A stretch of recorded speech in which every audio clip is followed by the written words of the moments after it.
Oui, bel bonsoir tout le monde. Bel bonsoir tout le monde. Jeudi, mercredi 13 octobre 2021. Alors, jeudi, à Matiniché devant stand arrivé à l'aéroport Aimé Césaire. Pour prise de parole, pour dire sa Matiniché qu'a pensé, dit l'aéroport là, qui était ouvert. Alors, il y a des gens qui prennent la parole. Dit non, ou prénom, en tout cas présenter quand on prend la parole. Bel bonsoir, Azot dit parler. Azot dit parler, Azot dit parler. Oui, bel bonsoir. Donc, moi c'est Willy, président du mouvement Marronage. Et aussi, donc, dans plusieurs combats. Et aujourd'hui, nous avons venu par les autres dit situation Martinique. Ni à peine en semaine, nous avons besoin d'attestation pour que nous te circuler, nous avons besoin de monter patte blanche, nous avons besoin de prester nous, c'est-à-dire que nous sommes le cluster de la Caraïbe. Nous ne pouvons même pas aller en Guadeloupe sans nous des motifs impérieux, mais aujourd'hui, nous avons constaté que l'État PACA prend responsabilité et qu'a continué prendre des mesures punitives et en même temps des mesures pour contaminer le peuple là. Alors nous sommes allés en répit pendant quelques semaines, nous sommes obligés qu'à pas qu'à sortir, entreprise fermée, tout modèle bagaille. À peine que la situation améliorée, nous avons non seulement ouvert l'aéroport là, mais en plus, l'État a l'autorisation de ça qui vacciné de venir sans test. Donc, je trouve ça grave, ça criminel. Ça criminel parce que, même si on a dit que un monde vacciné par les mêmes charge virale, mais il n'y a pas charge virale. Il a contaminé et il a contaminé le monde. Donc, venir sans test, c'est encore une fois permettre que lui contaminer la population pour que ça confiner en décembre. Après, je vais dire en décembre, peut-être même en novembre. Alors, peut-être que je vais faire comme en illusion, mais je vais penser que je vais ouvrir des bagailles là pour quitter les regattes faites, pour quitter l'anti-oxygène ça qui est dans le secteur du tourisme. Et puis après, pour y piger nous encore une fois, je vais fermer toute les bagailles pour ne pas faire la Noël, pour ne pas faire tout le modèle bagaille. Et c'est ça qui est criminel encore. Donc, je pense que à partir du moment où nous constatons que chaque fois qu'il y a ouvert l'aéroport là, l'augmentation qu'a fait, en semaine, nous avons 100 cas supplémentaires par jour. Ça veut dire que nous avons un problème et que ce n'est pas là, du virus ça qui arrive. Donc, nous avons dit ça, il faut que ce peuple-là mobilise et arrêter d'accepter toute bagaille. C'est-à-dire que, une fois, deux fois, trois fois, là, nous arrivons à la cinquième fois, même bagaille là. Chaque lait qui ouvert l'aéroport là, chaque lait qui a monté. Mais il a dit que c'est nous, Matiniché, qui ne pas respecter, qui sont en banque vacabon, que nous avons fait la fête, que nous avons fait tout le bagaille. Mais ça prouve que chaque lait qui fermé un pays pendant 2-3 semaines, nous, entre nous, nous ne pouvons pas contaminer encore, au contraire, nous avons décontaminé. Donc, c'est ça, nous le dit. Pour le peuple là, dit les autorités, préfets et puis président de la République, là, tout ça qui a pris décision, que tout le temps que Pékeni en situation clémente, nous ne pouvons pas accepter que le touriste vienne et en plus, vienne sans le faire test. Voilà. Ensuite, dernier bail que dit, avant de passer la parole aux autres camarades là, c'est que, effectivement, ni des camarades, ni des Martiniquais qui prennent un vaccin. Mais ça, c'est choyau et nous avons respecté choyau, même si que nous avons constaté de plus en plus que les effets secondaires ont tué les gens. Que les effets secondaires ont mis les gens dans des situations compliquées. Mais nous avons respecté le choix du peuple là, c'est les gens qui décident de prendre un vaccin. Mais, je dis, ce qui est grave, c'est la tentative de mettre nous dans une forme de dictature. La tentative d'obliger les gens à prendre des injections, prendre des injections géniques, soi-disant. Je trouve que c'est un bagage qui est dit donc, que vous tester, et que jusqu'à aujourd'hui, il n'y a pas de pièce résultat qui peut prendre l'injection là, qui ne peut pas prendre. c'est après qu'on a découvert quand on a fait, si il fait ça, il trappe et AVC, il trappe thrombose, parce qu'effectivement, il y a des antécédents qui ne peuvent pas permettre de ça. Et donc, c'est là aussi que je crié le peuple là à mobiliser quoi. Parce que vous ne pouvez pas obliger nous à prendre des bagailles, en lequel le panier toutes les garanties.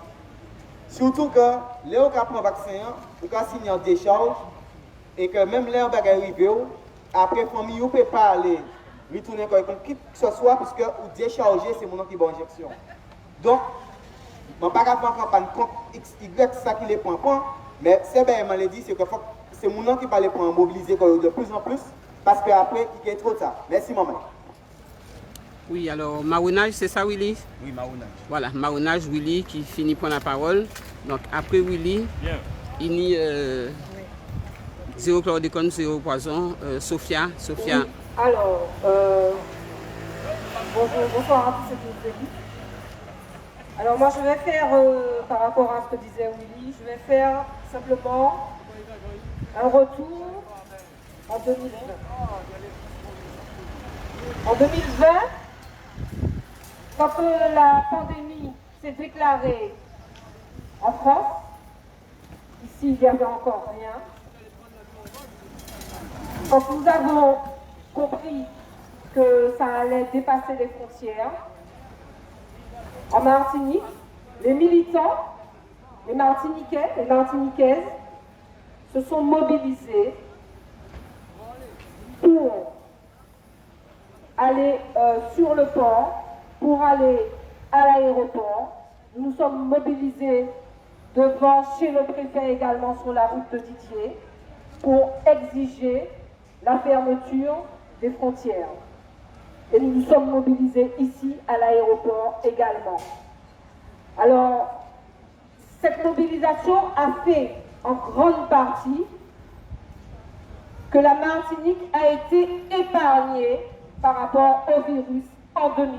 Et personne ne peut dire le contraire. Si la Martinique a été épargnée, c'est parce que nous avons exigé que les frontières soient fermées. Et c'est à partir du moment où nous avons eu ces exigences-là que le préfet de la Martinique s'est bougé, en fait. Pas avant. Donc, on se retrouve aujourd'hui, en 2021, dans la même situation que l'année dernière, parce que l'État français n'apprend pas de ses erreurs. On ne veut pas apprendre. C'est peut-être volontaire, nous ne savons pas, mais bon. En tout cas, par rapport à l'année dernière, ils n'ont pas appris de leurs erreurs, puisqu'ils commettent les mêmes erreurs, c'est-à-dire ils laissent les frontières à nouveau ouvertes au virus. Le virus, il circule partout dans le monde. Il y a bon nombre de pays qui ont fermé leurs frontières pour l'arrêt de ce virus, pour qu'il arrête de circuler. Donc du coup, on nous met ça sur le dos à nous, Martiniquais, qui vivons ici. C'est sur notre dos qu'on met ça.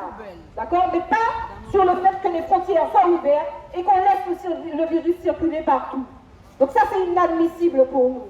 Nous ne pouvons pas laisser des bateaux de croisière qui ont fait des morts. On avait des bateaux de croisière qui étaient à la dérive avec des personnes malades sur les mers partout. D'accord? On ne peut pas laisser non plus un aéroport ouvert comme ça sans qu'il y ait un contrôle strict. Comment on nous dit aujourd'hui que les gens vont venir de partout et que parce qu'ils sont vaccinés, alors qu'on sait que même vaccinés, ils peuvent être contaminés et contaminants, comment on peut nous dire, d'accord, que ces personnes-là peuvent arriver sans vaccin en Martinique, sans test PCR, vaccinés sans test PCR? Comment on peut nous dire ça? Comment on peut accepter ça? Vous tous qui êtes ici, là, comment vous faites pour accepter ça? C'est pas tolérable, ça, enfin. Il faut arrêter avec ce genre de pratique, là, où on laisse les choses de manière... Enfin, les choses sont faites sans aucune rigueur, quoi. Aucune rigueur. Il y a des pays où il y a de la rigueur, donc il faut que ce soit rigoureux aussi, ici.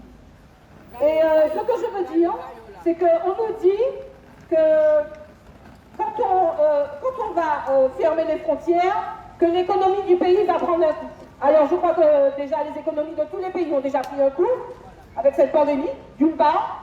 Et puis je crois qu'il va falloir aussi qu'on développe également une économie, un tourisme, puisque en fait ce qu'il faut c'est des touristes, hein, puisque c'est que on ne vit que du tourisme en Martinique selon certains. Bref, je ne vais pas m'étendre sur ce sujet-là.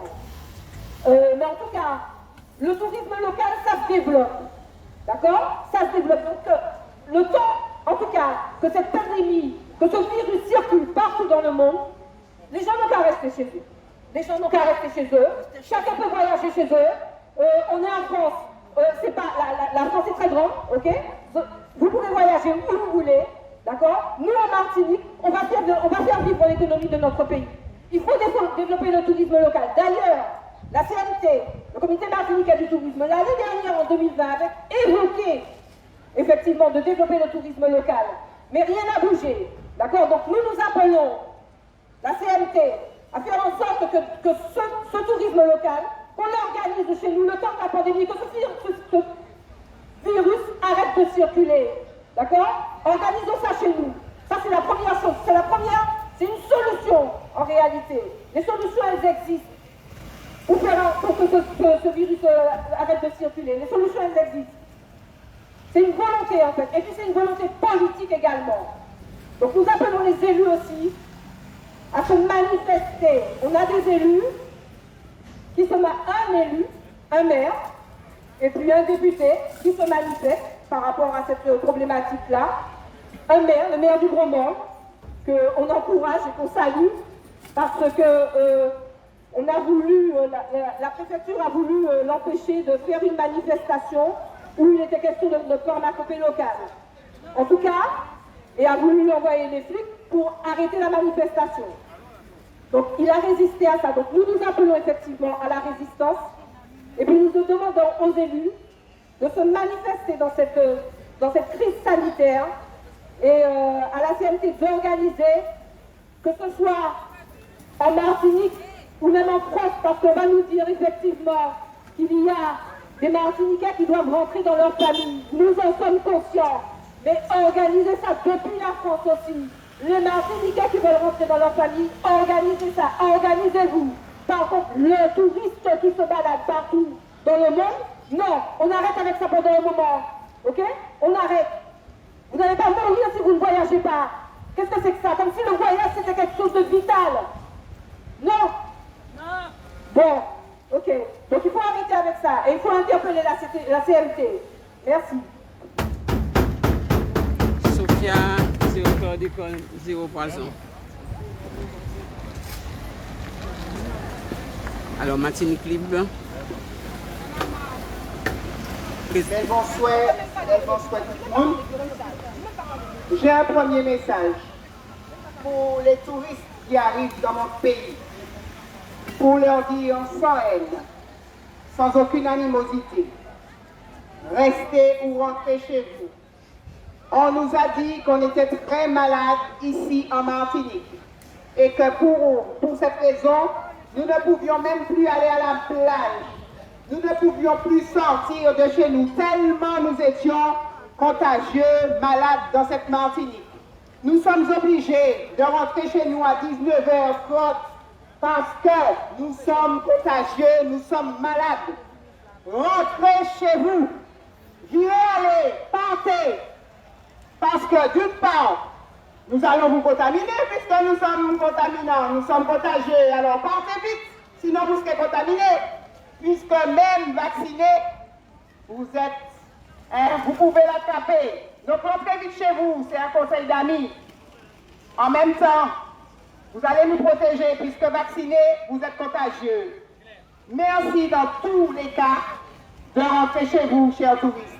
Vous reviendrez lorsque comment dirais-je, ce plan d'élite sera terminé. À présent, pour Martinique, j'ai envie de dire, regardez comment il y a pini nous. Nous qu'à empêcher nous, vivre, la vie nous tranquille. Il y a venir, comment dire, il y a venir contrôler nous tous côtés nous. Il y a venir demander nous papiers nous aller faire, nous aller soutenir nous, camarades nous pour l'argent, quand ils ont fermé, parce que ils ont venir de l'aéroport là. Comment les autres ouvert, frontières, alors que les autres dit nous pas mort. Ils ont fermé parce que ils ont dit ça. Donc nous allons soutien, nous allons venir contrôler nous à cette aide, nous pas ni droit, allez, rentrer pour nous, sinon c'est 55 €.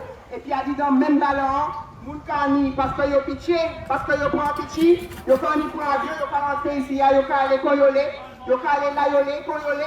Est-ce que vous avez trouvé ça normal?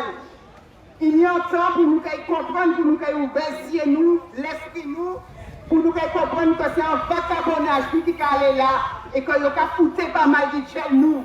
Nous n'avons pas rien à foutre de santé nous. Au contraire, plus nous sommes morts, plus nous sommes contents. Et c'est pour ça que l'hôpital nous a dit dans les caca là. C'est parce que nous n'avons pas rien à foutre de santé nous.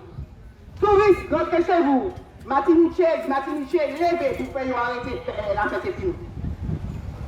Oui, alors Martinique libre. Troisième prise de parole.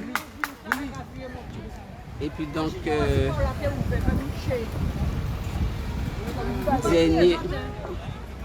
dernière prise de parole. Bel bonsoir tout le monde.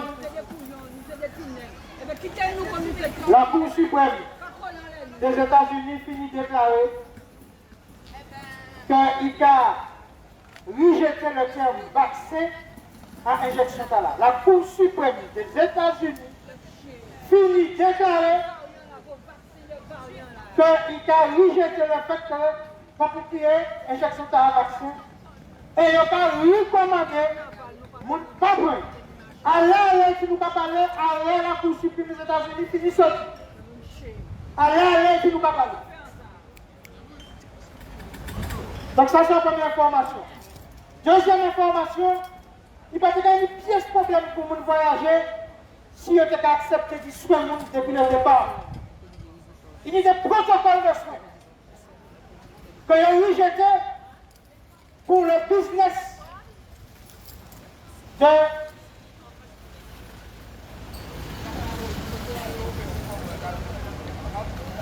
donc pour le business des laboratoires pharmaceutiques.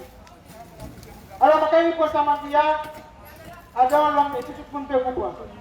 La Cour suprême des États-Unis vient de suspendre le terme vaccin à l'injection. Des médecins ont attaqué Pfizer et ils viennent d'obtenir gain de cause à la Cour suprême des États-Unis. Et il est déclaré que l'ARN, une fois que l'ARN est entré dans votre corps, c'est irrémédiable. Ça, c'est le premier point. Allez voir sur le site de la Cour suprême des États-Unis. Où il n'y a pas dit que c'est moi qui l'ai inventé. Donc ça, c'est le premier point. Deuxième point. Je reçois tous les jours des dizaines de personnes de témoignages qui ont honte et qui ont peur de témoigner sur les effets désirables des vaccins. Les gens ont honte de témoigner. Nous disons très simplement que si on est d'accord pour que les protocoles de soins soient mis en place, pour que les médecins de ville puissent soigner, je rappelle que le Mexique vient de dire au revoir au virus avec l'ivermectine. Que des régions entières en Inde ont dit au revoir au virus avec l'ivermectine. Que nos voisins de la Caraïbe, à ce domaine, ont dit au revoir avec l'ivermectine. Ça veut dire que l'on refuse de soigner les gens. Et depuis le départ, le gouvernement français a dit très clairement qu'un rapport de la revue médicale Lancet a publié un faux rapport concernant l'hydroxychloroquine. Le lendemain, le gouvernement français a interdit l'hydroxychloroquine. La revue médicale Lancet s'est excusée, mais le gouvernement français n'est pas revenu en arrière. M. Trump a été traité avec l'hydroxychloroquine. M. Estrosi a été soigné avec l'hydroxychloroquine.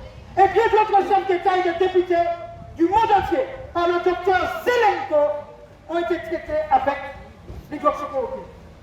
Monsieur Zelenko a traité 6 000 personnes de grandes personnalités du monde entier avec l'hydroxychloroquine.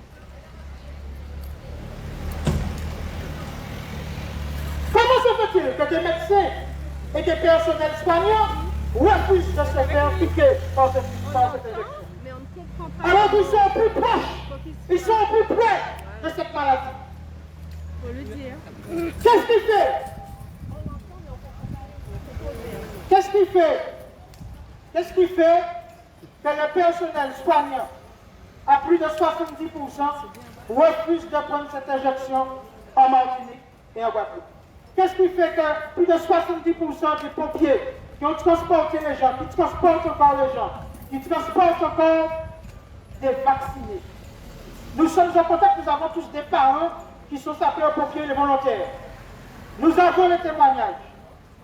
Qu'est-ce qui fait que ces gens-là qui sont plus proches de la maladie refusent majoritairement de prendre cette injection? Sont-ils tous malades? Sont-ils tous fous? Sont-ils tous atteints de débilité psychologique? Sont-ils tous illettrés? Sont tous-ils alcooliques? Sont tous-ils fraudulants? Soyons sérieux. Sont-ils tous?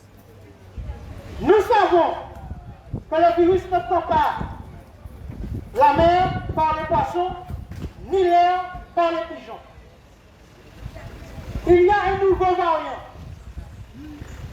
qui est en cours de se répandre à travers le monde, qui s'appelle MU. Et à chaque fois, qu'est-ce qu'on fait? Là, ils ont besoin de faire en sorte que la Transat Jacques Fabre puisse avoir sa renommée, donc bizarrement le nombre de cas baisse. Une fois que la Transat Jacques Fabre sera terminée vers la mi-novembre, on va nous dire qu'il y a encore un nouveau pic épidémique et que ce sont les non-vaccinés qui font ça.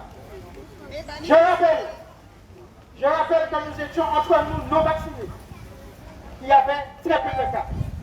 Que lorsqu'on a eu, depuis le début du mois de juillet, 9 gros porteurs par jour à l'aéroport, ça a explosé. Donc voilà, nous ne serons pas plus loin.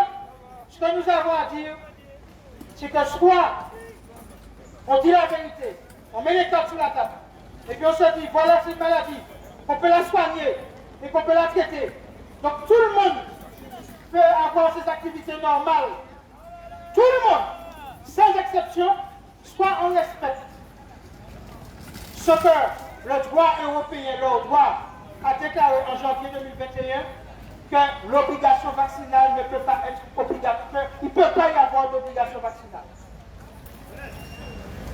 Alors pourquoi aujourd'hui, toutes les études sérieuses qui disent que la charge virale des vaccinés est exactement la même que les non-vaccinés, pourquoi un non-vacciné se permettrait de croire qu'il peut tout faire, qu'il peut voyager sans test, sans rien? Donc ça veut dire qu'il accepte d'être un agent contaminant. Ça veut dire qu'il accepte d'être celui qui contamine. Donc nous disons que lorsqu'on est en période de guerre, nous n'avons jamais vu de touristes voyager en période de guerre. Nous n'avons jamais vu ça.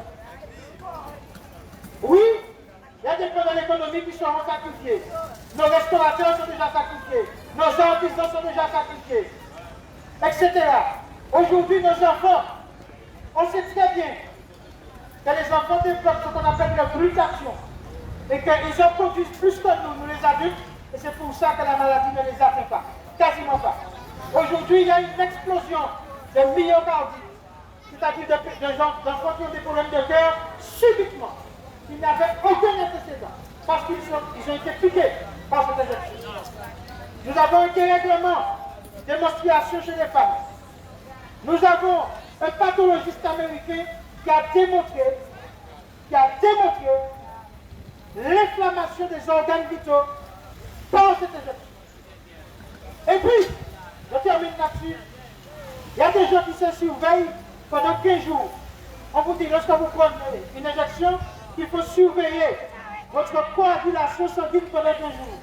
On oublie de dire qu'il y a un phénomène qu'on appelle la microcoagulation et qui va s'étendre dans le temps. Donc voici. Donc on ne peut pas aujourd'hui dire une injection expérimentale, on n'a jamais vu ce qu'ils appellent un vaccin avoir autant d'effets secondaires en si peu de temps. Sans compter que tous les médecins ne font pas remonter les effets secondaires parce qu'évidemment, l'ordre des médecins a donné des ordres. Donc nous sommes venus vous dire que protéger les Martiniquais, c'est vraiment de ne pas voyager. Protéger les Guadeloupéens, c'est de ne pas voyager. Protéger les Réunionnais, c'est de ne pas voyager. C'est-à-dire, à l'instant du match de football qu'il y avait eu entre Lyon et puis la Juventus de Turin, alors qu'on savait qu'il y avait la maladie qui se propageait en Italie. Et donc, il faut comprendre que ce sont ceux qui voyagent entre les différents pays qui transportent ce qu'on appelle l'agent pathogène, c'est-à-dire le virus. C'est tout. Nous n'avons rien contre personne. Nous n'avons rien contre personne. Par contre, ce qui est important, c'est que nous devons protéger notre territoire. Comme vous devez protéger votre territoire aussi. Voilà la vérité, tout simplement. Merci de nous avoir écoutés. Nous espérons que nous n'aurons pas à revenir plus nombreux, car là nous sommes que de simples représentants d'organisation. Et si vraiment, dans les semaines à venir, le gouvernement français, par l'intermédiaire du préfet, ne change pas sa politique concernant l'aéroport, puisqu'apparemment pour le port, ils sont en train de changer, ils sont en train de dire que pas de bateau de croisière, en Martinique. Donc s'ils le font pour le port, ça veut dire qu'il y a bien un danger avec justement le tourisme. Donc voilà. Donc aujourd'hui, nous disons que nous avons pris assez de risques. La Martinique n'était pas atteinte. C'est parce qu'on a laissé l'aéroport ouvert. Donc, il y a aujourd'hui des familles en deuil par rapport à ce virus, mais il y a des familles en deuil aussi par rapport à cette culture. Les familles sont en train d'éliminer, de digérer leur deuil, mais elles sont extrêmement en colère. Nous les rencontrons tous les jours. Chacun prend ses responsabilités. Force, en pile amour, en pile respect, et en pile dignité, et surtout dans la vérité. Merci.